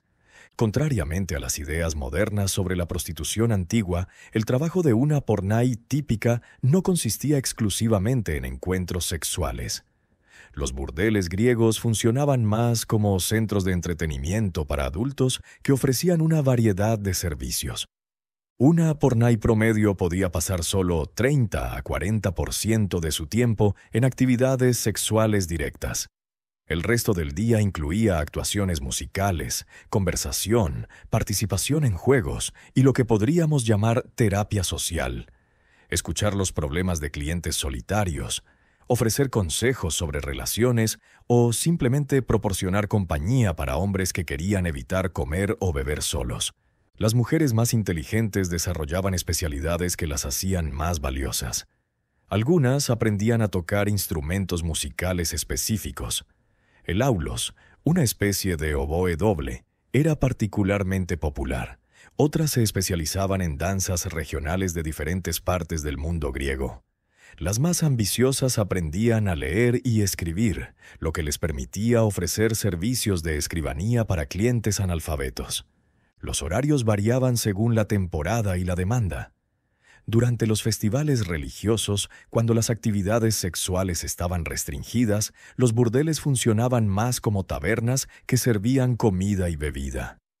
Durante las temporadas de navegación, cuando los puertos se llenaban de marineros y comerciantes, los horarios se extendían hasta bien entrada la noche. Una de las realidades menos documentadas pero más importantes de la vida de las pornai era la cuestión de las relaciones personales. Contrariamente a la imagen de mujeres completamente alienadas de la intimidad genuina, muchas pornai desarrollaban relaciones emocionales significativas, tanto con clientes como entre ellas. Los burdeles griegos no funcionaban como prisiones. Las mujeres vivían juntas, compartían comidas, se cuidaban mutuamente durante enfermedades y desarrollaban redes de apoyo que a menudo duraban toda la vida. Muchas formaban parejas románticas con otras mujeres del burdel, relaciones que eran generalmente toleradas por los proxenetas siempre que no interfirieran con el trabajo. Las relaciones con clientes regulares podían volverse complejas. No era raro que un cliente desarrollara sentimientos genuinos por una pornai específica, visitándola exclusivamente durante meses o años. Algunas de estas relaciones evolucionaban hacia algo parecido a matrimonios informales, especialmente cuando el cliente era un meteco, extranjero residente, que no podía casarse legalmente con una ciudadana ateniense. Tenemos documentados casos de clientes que compraron la libertad de pornai específicas y se establecieron con ellas como parejas de facto. Estas relaciones existían en un limbo legal. No eran matrimonios reconocidos oficialmente, pero tampoco eran consideradas simplemente transacciones comerciales. Una de las realidades más difíciles de la vida de las pornai era la cuestión de los embarazos y los hijos. Aunque tenían acceso a anticonceptivos y abortivos, estos métodos eran imperfectos y peligrosos, y los embarazos eran inevitables. Los burdeles tenían protocolos establecidos para manejar estas situaciones. Una mujer embarazada típicamente continuaba trabajando durante los primeros meses, ofreciendo servicios que no involucraran penetración. Los burdeles mejor organizados tenían habitaciones especiales para mujeres en las etapas finales del embarazo. Los hijos nacidos en burdeles enfrentaban destinos variados. Los niños varones a menudo eran vendidos como esclavos o, si eran afortunados, adoptados por familias que necesitaban mano de obra.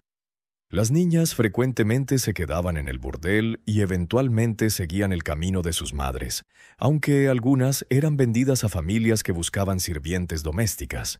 Sin embargo, algunas pornai lograban proporcionar mejores oportunidades para sus hijos. Las que habían ahorrado suficiente dinero podían comprar educación básica para sus hijos varones, y ocasionalmente un hijo de una pornai lograba escapar de la pobreza y establecerse como comerciante o artesano independiente. En 1967, durante excavaciones en el antiguo barrio del Kerameikos en Atenas, los arqueólogos hicieron un descubrimiento que humanizó completamente nuestra comprensión de las pornai. Encontraron las paredes de un burdel cubiertas con grafiti escritos por las propias trabajadoras durante varios siglos. Los mensajes, escritos en un griego coloquial que raramente aparece en fuentes literarias, proporcionaron una ventana directa a las vidas emocionales de estas mujeres. Incluían declaraciones de amor entre compañeras de trabajo. Cleonique ama a Melania más que a la vida misma. Quejas sobre clientes específicos. Marcus el romano huele como un pescado muerto. Incluso pequeños poemas sobre la esperanza de libertad. Uno de los grafiti más conmovedores decía: «Yo, Nicaya de Mileto, he servido en este lugar por 12 años. He ahorrado 247 dracmas. Cuando tenga 300, compraré mi libertad y abriré una tienda de perfumes. Los dioses sean testigos de esta promesa». Los arqueólogos encontraron registros que confirmaron que Nicaya efectivamente logró comprar su libertad en 445 a.C. Estos grafiti revelaron que muchas pornai mantenían una vida interior rica y compleja, con sueños, ambiciones y estrategias a largo plazo para mejorar su situación. No eran simplemente víctimas pasivas, sino mujeres que navegaban creativamente dentro de sistemas opresivos. La prostitución masculina en la antigua Grecia operaba según lógicas completamente diferentes a la femenina, y estaba íntimamente conectada con el sistema educativo, las estructuras militares y las concepciones griegas sobre la masculinidad y la ciudadanía. El fenómeno más documentado era la relación entre Erastés, el amante mayor, y Erómenos, el amado más joven. Aunque estas relaciones a menudo involucraban intercambio sexual, no eran consideradas prostitución en el sentido tradicional cuando permanecían dentro de ciertos límites socialmente aceptables. La línea entre una relación pederástica honorable y la prostitución masculina se cruzaba cuando el joven aceptaba dinero o regalos explícitamente a cambio de favores sexuales. Las leyes de Solón establecían claramente que cualquier ciudadano ateniense que hubiera recibido pago por servicios sexuales perdía permanentemente sus derechos políticos. No podía hablar en la asamblea, ocupar cargos públicos o incluso entrar en templos públicos. Esta legislación creó una distinción social crucial. Los erómenos que mantenían relaciones no comerciales con Erastés respetables podían eventualmente convertirse en ciudadanos plenos, mientras que aquellos que se prostituían quedaban permanentemente excluidos de la participación cívica. A pesar de las restricciones legales, existían burdeles especializados en prostitución masculina, especialmente en puertos grandes como el Pireo, Corinto y Rodas. Estos establecimientos atendían principalmente a extranjeros, marineros y metecos que no estaban sujetos a las mismas restricciones sociales que los ciudadanos. Los trabajadores en estos burdeles eran típicamente esclavos, prisioneros de guerra o jóvenes de familias extremadamente pobres. A diferencia de los burdeles femeninos que podían operar abiertamente, los burdeles masculinos funcionaban de manera más discreta, a menudo disimulados como gimnasios, escuelas de lucha o baños públicos. Los precios eran generalmente más bajos que los de la prostitución femenina equivalente, reflejando tanto la menor demanda como el menor estatus social de los trabajadores. Un encuentro típico costaba entre medio óbolo y 2 óbolos, comparado con los 1 a 3 óbolos típicos de los burdeles femeninos. Los gimnasia, instituciones centrales en la educación griega, a menudo funcionaban como espacios donde la línea entre educación, relaciones sociales y prostitución se volvía extremadamente borrosa. Oficialmente, los gimnasia eran lugares de educación física, entrenamiento militar e instrucción cultural. Pero también eran espacios donde se desarrollaban las relaciones de mentoría, erastés, erómenos, centrales en la cultura griega. Algunos gimnasia desarrollaron reputaciones específicas como lugares donde estas relaciones frecuentemente involucraban intercambios económicos. El Lyceum de Atenas, por ejemplo, era conocido por atraer a hombres adinerados que buscaban compañía joven, y muchos de los adolescentes que entrenaban allí provenían de familias lo suficientemente pobres como para considerar favorablemente las donaciones de admiradores ricos. La mayoría de la prostitución masculina comercial involucraba a esclavos, y este sector estaba mucho más organizado y regulado de lo que sugieren la mayoría de fuentes históricas. Los esclavos masculinos especializados en servicios sexuales se vendían en mercados específicos, a menudo separados de los mercados generales de esclavos. Los compradores incluían no solo individuos ricos, sino también proxenetas especializados que operaban redes de trabajadores masculinos. Estos esclavos recibían entrenamiento específico que iba más allá de técnicas sexuales. Aprendían música, danza, conversación, y a menudo desarrollaban conocimientos especializados en masajes, preparación de baños y otras formas de cuidado corporal. Los más educados podían servir como secretarios, tutores o compañeros intelectuales, además de proporcionar servicios sexuales. Los propietarios más astutos trataban a estos esclavos como inversiones a largo plazo, proporcionándoles educación, atención médica y condiciones de vida relativamente confortables. Un esclavo masculino bien entrenado y atractivo podía generar ingresos sustanciales durante décadas. En 346 a.C., Atenas se vio sacudida por uno de los juicios más escandalosos de su historia cuando Timarco, un político prominente, fue acusado formalmente de haberse prostituido en su juventud. El caso, documentado en detalle por el orador Esquines, proporcionó una ventana fascinante a la realidad de la prostitución masculina en la sociedad ateniense. Timarco había sido un político exitoso durante más de 2 décadas, ocupando varios cargos importantes y ganándose el respeto de sus colegas. Pero cuando se opuso a ciertas políticas apoyadas por Esquines, este último decidió destruir su carrera política investigando su pasado. La evidencia presentada en el juicio reveló que Timarco, durante su juventud, había vivido sucesivamente con varios hombres mayores y ricos, recibiendo regalos, dinero y apoyo económico a cambio de compañía y favores sexuales. Técnicamente, esto constituía prostitución bajo la ley ateniense, pero el caso se complicó porque Timarco argumentó que sus relaciones habían sido genuinamente románticas, no transacciones comerciales. Sus defensores trajeron testigos que confirmaron que había mostrado afecto real hacia sus parejas y que las relaciones habían durado años, no las interacciones breves típicas de la prostitución comercial.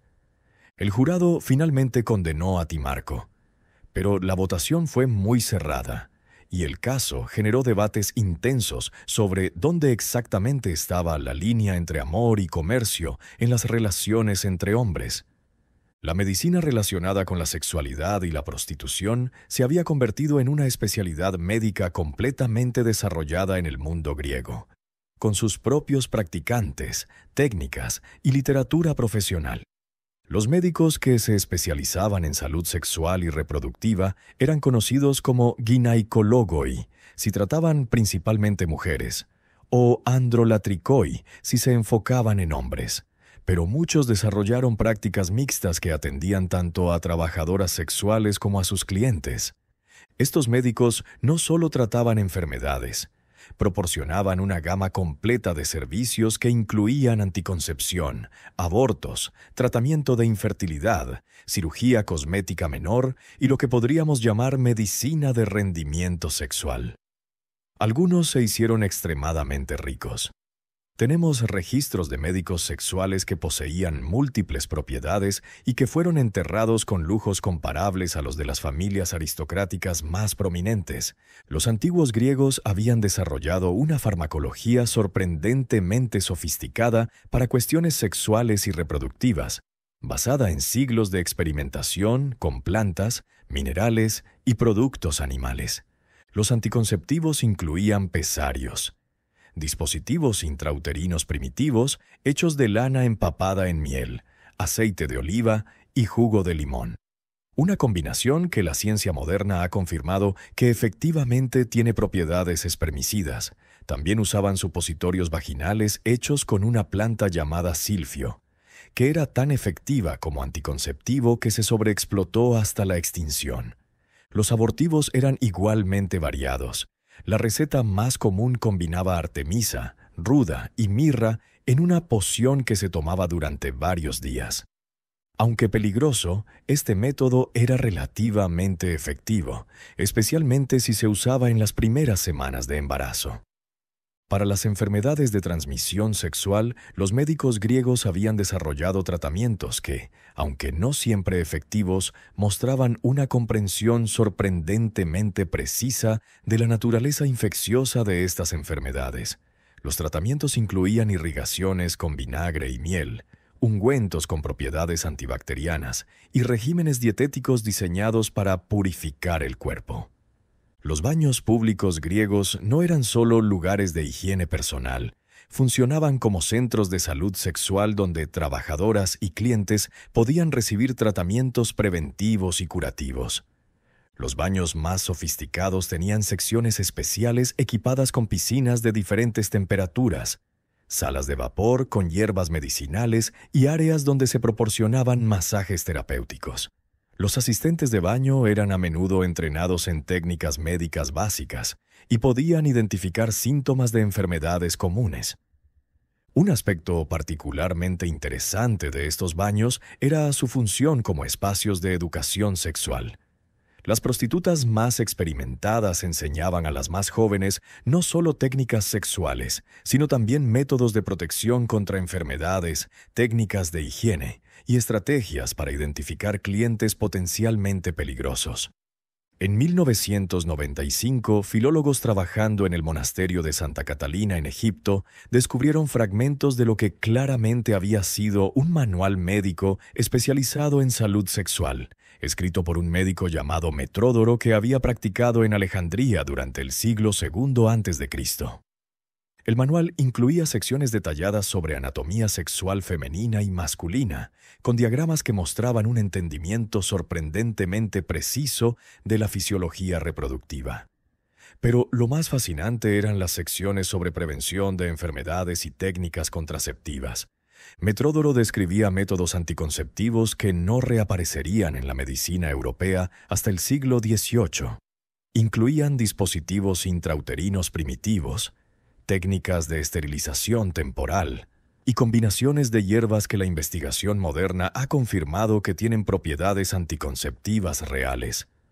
El manual también incluía lo que puede haber sido la primera descripción clínica sistemática de enfermedades de transmisión sexual, con observaciones detalladas sobre síntomas, progresión de la enfermedad y tratamientos que mostraban una comprensión clara de que estas enfermedades se transmitían a través del contacto sexual. La introducción del cristianismo en el mundo griego marcó el inicio de una transformación radical en las actitudes hacia la sexualidad y la prostitución. Sin embargo, este cambio no fue ni inmediato ni uniforme. Fue un proceso complejo que se desarrolló durante varios siglos. Durante los primeros siglos del cristianismo, las comunidades cristianas coexistían con las instituciones tradicionales griegas, incluyendo la prostitución. Muchos de los primeros cristianos griegos habían sido convertidos de cultos mistéricos que tenían actitudes relativamente liberales hacia la sexualidad, y no veían necesariamente una contradicción fundamental entre su nueva fe y las prácticas sexuales tradicionales. Sin embargo, a medida que el cristianismo se organizó institucionalmente y desarrolló una teología más sistemática, comenzó a emerger una oposición clara a la prostitución. Los padres de la Iglesia griega, especialmente Juan Crisóstomo, desarrollaron argumentos teológicos complejos que reinterpretaban la sexualidad como algo que debía estar exclusivamente dentro del matrimonio y orientado hacia la procreación. El verdadero punto de inflexión llegó con las reformas legales del emperador Justiniano en el siglo VI después de Cristo. Sus nuevas leyes no solo prohibieron la prostitución en todo el imperio bizantino, sino que establecieron penalidades severas tanto para las trabajadoras como para los clientes y proxenetas. Pero quizás más significativamente, Justiniano atacó la infraestructura económica que había sostenido la industria durante siglos. Confiscó las propiedades de proxenetas prominentes, cerró los templos donde se practicaba prostitución sagrada e incluso estableció refugios para ex-prostitutas que quisieran reformar sus vidas. La esposa de Justiniano, Teodora, había sido anteriormente una actriz y posiblemente una hetaira, y su influencia en estas reformas es clara. Teodora entendía íntimamente los aspectos explotadores de la industria, pero también reconocía que muchas mujeres habían encontrado en la prostitución la única forma disponible de independencia económica. La prohibición legal de la prostitución no significó su desaparición inmediata. En cambio, la industria se adaptó, volviéndose más clandestina, pero continuando operando durante siglos. En ciudades como Constantinopla, Tesalónica y Atenas, la prostitución continuó funcionando bajo disfraces diversos. Algunos burdeles se reorganizaron como posadas o casas de baño. Otros operaban como talleres textiles donde las mujeres supuestamente trabajaban como costureras o hiladoras. Las hetairas, con su educación y conexiones sociales, fueron particularmente exitosas en adaptarse al nuevo ambiente. Muchas se reinventaron como compañeras intelectuales que oficialmente proporcionaban solo conversación y entretenimiento cultural. Aunque todo el mundo entendía que estos arreglos a menudo incluían servicios sexuales, la ficción legal permitía que continuaran operando. La literatura bizantina medieval está llena de referencias a hetairas históricas como Aspasia y Friné, frecuentemente idealizadas como símbolos de una edad dorada perdida. Los eruditos bizantinos, especialmente durante el Renacimiento macedonio del siglo IX al X, copiaron y preservaron muchos de los textos clásicos que documentaban la prostitución griega, aunque a menudo añadían comentarios moralizantes. Más sorprendente aún fue la influencia en el arte bizantino. Aunque oficialmente la Iglesia condenaba toda representación de sexualidad, muchas de las técnicas artísticas desarrolladas originalmente para retratar hetairas, especialmente el realismo en la representación del cuerpo femenino y la expresión emocional, fueron adaptadas para representar santas, vírgenes mártires y figuras religiosas. La arquitectura también mostró continuidades inesperadas. Muchos de los edificios que habían funcionado como casas de hetairas de lujo fueron convertidos en conventos o casas para mujeres penitentes. Pero los diseños espaciales, habitaciones privadas organizadas alrededor de patios centrales, decoración elaborada, instalaciones de baño sofisticadas, influyeron en la arquitectura doméstica bizantina durante siglos. Una de las consecuencias más interesantes del declive de la prostitución tradicional fue que creó un vacío en términos de espacios donde las mujeres podían ejercer independencia económica e intelectual. Este vacío fue parcialmente llenado por instituciones cristianas, pero de maneras que preservaron algunos aspectos del poder femenino que habían sido característicos de la era de las hetairas. Los conventos, especialmente aquellos fundados o dirigidos por mujeres aristocráticas, se convirtieron en espacios donde las mujeres educadas podían continuar participando en debates intelectuales, patrocinando arte y ejerciendo formas de influencia política. Algunas abadesas desarrollaron redes de poder que rivalizaban con las de cualquier hetaira histórica. Pulqueria, la hermana del emperador Teodosio II, nunca se casó, pero ejerció influencia política masiva durante décadas. Aunque oficialmente su poder derivaba de su posición en la familia imperial y su estatus como virgen consagrada, sus métodos, organizar reuniones intelectuales, influir en decisiones políticas a través de relaciones personales, patronar artistas y escritores, eran notablemente similares a los que habían usado las getairas más exitosas. Cuando miramos la prostitución en la antigua Grecia desde nuestra perspectiva moderna, nos enfrentamos a paradojas profundas que desafían nuestras categorías simples sobre explotación y empoderación, opresión y libertad. Por un lado tenemos el sistema brutal de las pornai. Mujeres reducidas a mercancía, trabajando en condiciones que frecuentemente eran degradantes y peligrosas, con pocas opciones para escapar de su situación. Muchas habían sido esclavizadas por la guerra, vendidas por familias desesperadas o nacidas en la prostitución sin posibilidad real de elección. Por otro lado, tenemos a las getairas más exitosas, mujeres que lograron convertir su sexualidad en una forma de poder económico, cultural y político que era negada a las mujeres respetables de su época. Aspasia influyendo en la política ateniense, Phryné financiando obras públicas, Thais acumulando una de las colecciones de arte más importantes del mundo helenístico. Estas paradojas nos obligan a reconocer que los sistemas de opresión y las estrategias de resistencia pueden coexistir de maneras complejas. La misma sociedad que esclavizaba a miles de mujeres para la prostitución también creó espacios únicos donde algunas mujeres podían ejercer formas de agencia que estaban completamente cerradas para sus contemporáneas respetables. Los griegos antiguos tenían una comprensión de la sexualidad comercial que era simultáneamente más cínica y más sofisticada que muchas perspectivas modernas. Era más cínica porque reconocían abiertamente que el sexo era una forma de poder que podía ser comercializada como cualquier otra habilidad o recurso. No había pretensiones de que todas las interacciones sexuales estuvieran basadas en amor romántico, ni intentos de esconder el aspecto transaccional de muchas relaciones.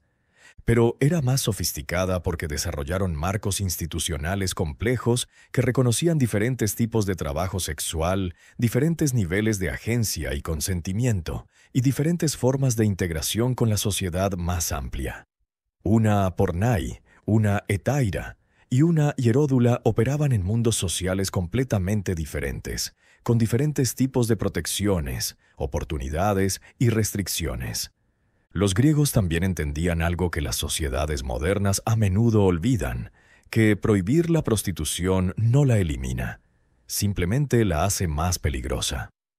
Las leyes de Solón legalizando y regulando la prostitución estaban basadas en un reconocimiento pragmático de que la demanda existiría independientemente de la legislación, y que era mejor crear marcos que protegieran a las trabajadoras y generaran ingresos públicos.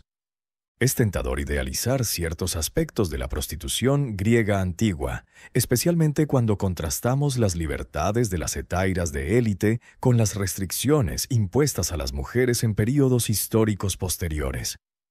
Pero sería un error histórico y ético grave romantizar un sistema que se basaba fundamentalmente en la explotación de mujeres vulnerables.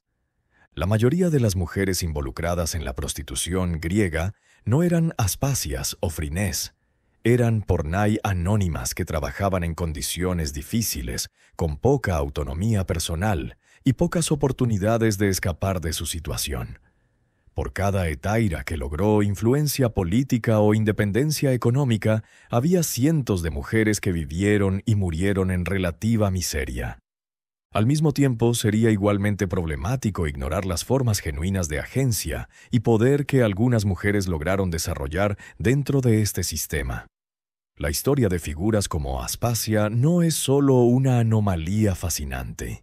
Es evidencia de que incluso dentro de sistemas opresivos, algunos individuos pueden encontrar maneras de resistir, negociar y crear espacios de libertad. Los debates contemporáneos sobre el trabajo sexual a menudo reflejan las mismas tensiones que vemos en la antigua Grecia. Entre reconocer la explotación sistémica y respetar la agencia individual, entre proteger a los vulnerables y no paternalizar a quienes ejercen elección genuina. Los griegos desarrollaron un enfoque que era simultáneamente regulatorio y tolerante. reconocían diferentes formas de trabajo sexual, establecían protecciones básicas donde era posible, gravaban la industria para generar ingresos públicos y creaban vías, aunque limitadas, para que las trabajadoras mejoraran su situación. Este modelo no era perfecto. Ningún sistema basado en la esclavitud puede serlo, pero sugiere que es posible desarrollar políticas públicas que sean tanto pragmáticas como humanitarias. Los griegos entendían que la moralización abstracta rara vez mejora las condiciones de vida reales de las personas vulnerables. Al final de este recorrido por la prostitución en la antigua Grecia, nos quedamos con una pregunta incómoda pero inevitable. ¿Qué nos dice esta historia sobre nosotros mismos? Los griegos crearon un sistema que simultáneamente explotaba y empoderaba, que degradaba y elevaba, que marginaba y centralizaba. Era un sistema lleno de contradicciones que reflejaban las tensiones más profundas de su sociedad, entre idealismo y pragmatismo, entre libertad y control, entre el reconocimiento de la humanidad de las mujeres y su reducción a objetos de intercambio. Estas mismas tensiones existen en nuestras sociedades contemporáneas, aunque toman formas diferentes. Nuestros debates sobre el trabajo sexual, sobre la autonomía femenina, sobre la regulación versus la prohibición, sobre la explotación económica versus la agencia individual, todos reflejan dilemas que los griegos enfrentaron hace 2500 años.